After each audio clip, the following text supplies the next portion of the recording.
Alhamdulillah wassalatu wassalamu ala Rasulillah. Amma ba'd. Kaum muslimin dan muslimat rahimakumullah. Insyaallah pada sore ini tausiah kita akan membahas tentang kiat-kiat mendapatkan cintanya Allah.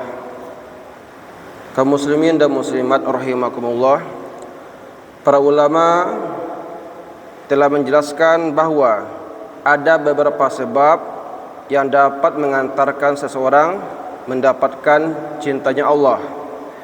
Di antaranya adalah yang pertama, tilawatul Quran bitadabbur, yakni membaca Al-Quran dengan tadabbur, yakni memikirkan maknanya dan mengamalkan kandungannya. Banyak orang yang membaca Al-Quran tetapi tidak semua mentadabburinya. Allah telah berfirman pada surah Shad ayat 29. Allah mengatakan, Kitabun anzalnahu ilaika mubarakun liyadabbaru ayatihi. Yani ini adalah sebuah kitab yang kami turunkan kepada engkau, yang penuh dengan keberkahan, agar kalian mentadabburi ayat-ayatnya. Ketika membaca Al-Quran, jangan hanya mengejar banyaknya halaman yang kita baca, tetapi hendaknya kita juga berusaha memahami makna dan pesan-pesan yang Allah sampaikan kepada kita. Karena semakin kita banyak membaca Al-Quran, kita akan semakin cinta kepadanya. Ini yang pertama. Kemudian yang kedua, at-taqarrub ilallah bin nawafil ba'dal faraid, yakni memperbanyak amalan sunnah setelah menunaikan yang wajib. Rasulullah SAW bersabda dalam sebuah hadis qudsi, Ma taqarraba ilayya 'abdi bi syai'in ahabba ilayya mimma aftaratu alaihi. Tidaklah hambaku, kata Allah, mendekat kepadaku dengan sebuah amalan yang lebih aku cintai daripada amalan yang wajib. Wa ma yazalu 'abdi yataqarrabu ilayya bin nawafil hatta uhibbah. Dan senantiasa hambaku itu mendekat kepadaku dengan memperbanyak amalan sunnah hingga aku pun mencintainya, kata Allah. Hadis dari Imam Bukhari. Maka jangan puas hanya dengan yang wajib-wajib saja. Tambahkan di sana salat sunnah, infak, sedekah, wakaf, banyak-banyak membaca Quran dan berbagai amal kebaikan lainnya. Kemudian kaum muslimin dan muslimat rahimakumullah, yang ketiga, kiat mendapatkan cintanya Allah adalah dawamu dzikrillah fi jami'il ahwal wal awqat, yakni memperbanyak zikir pada setiap keadaan dan waktu. Allah telah berfirman pada surah Al-Baqarah ayat 152. Allah mengatakan, fazkuruni azkurkum, ingatlah kepada aku maka aku pun ingat kepada kalian, kata Allah.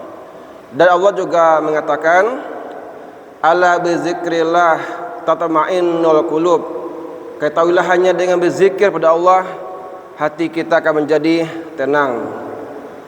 Zikir bukan hanya setelah solat, tapi zikir juga bisa dilakukan ketika berjalan, bekerja, berkendaraan, bahkan saat menunggu sesuatu. Lisan yang basah dengan zikir menunjukkan tandanya hati yang hidup.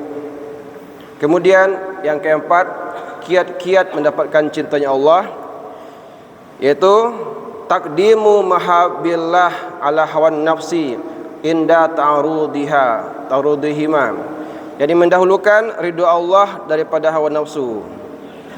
Allah mengatakan pada surah An-Naziyat ayat 40 sampai 41, wa amma man khafa maqama rabbih wa nahan nafsa 'anil hawa fa innal jannata hiyal ma'wa.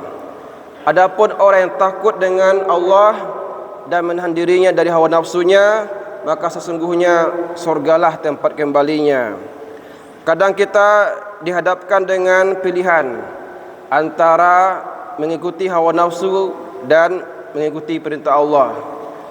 Dan orang yang Allah cinta adalah orang yang lebih mengikuti perintah Allah meskipun hawa nafsunya terasa berat baginya untuk dilanggar.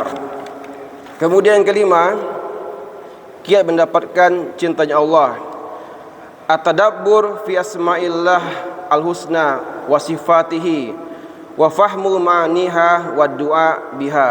Yani mengenal Allah melalui asma'ul husna, ya. Nabi kita telah bersabda, inna lillahi tis'atan wa tis'ina isman man ahsaha dakhalal jannah. Sesungguhnya Allah memiliki 99 nama.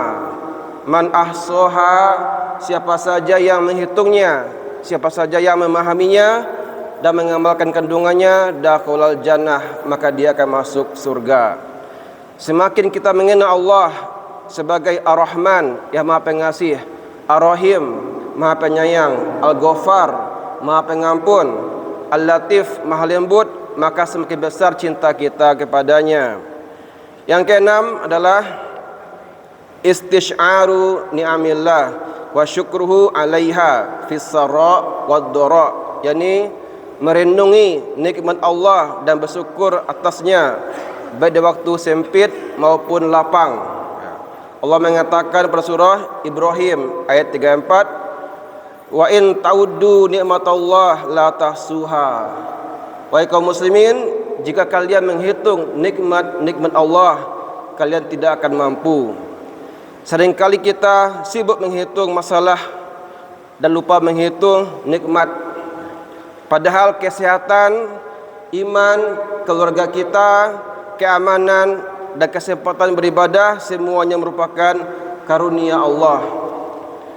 Dan orang yang banyak bersyukur akan lebih mencintai pemberi nikmat itu.